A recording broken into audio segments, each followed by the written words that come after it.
Hi, welcome back. My name is Sarah and I'm going to show you how to do this fluid art painting. I've already put on the white base here.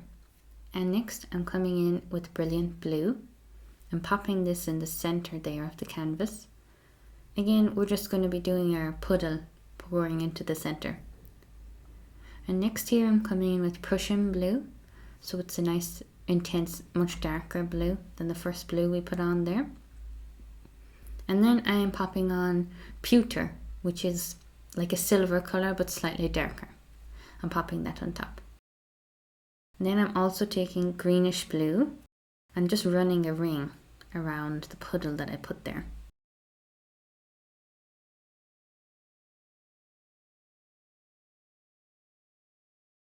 And I'm popping on some more white paint here around the puddle just to make sure that the puddle can just flow out, that there's no resistance there when I blow the puddle out from the center.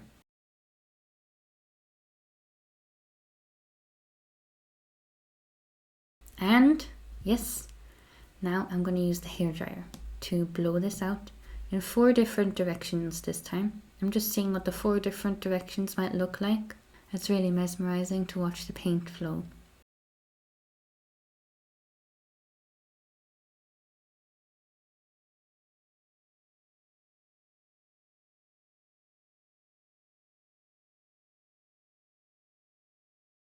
And now that I've done that in my 4 directions, I'm going to give it a bit more structure. I'm dragging my finger into the center of the canvas here from the outside.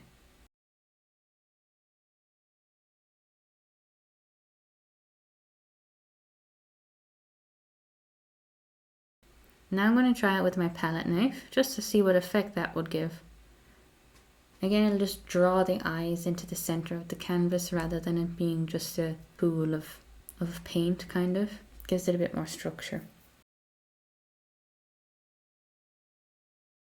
And I've done that there now in four ways. And then I've popped it onto my spinny thing here and we're going to spin it out.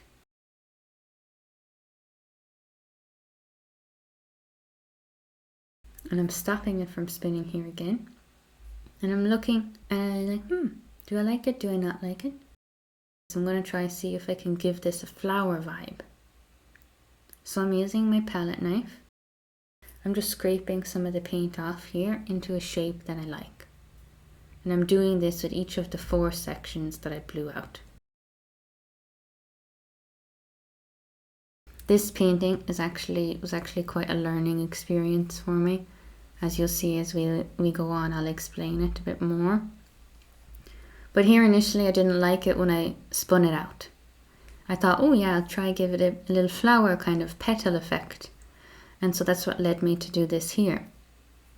But you'll see later on, I'll actually go back and I'll try to give it more of an abstract effect.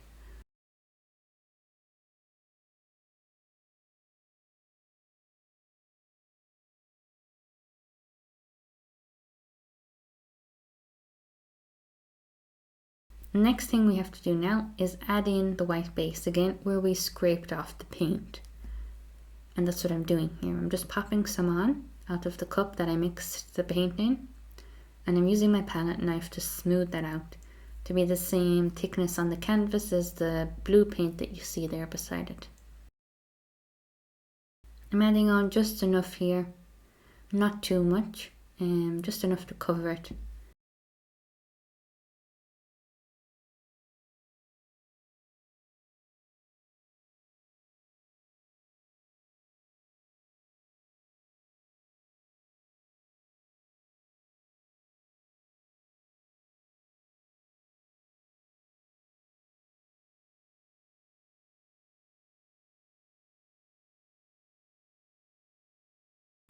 Now that I have that done, I don't like how it looks.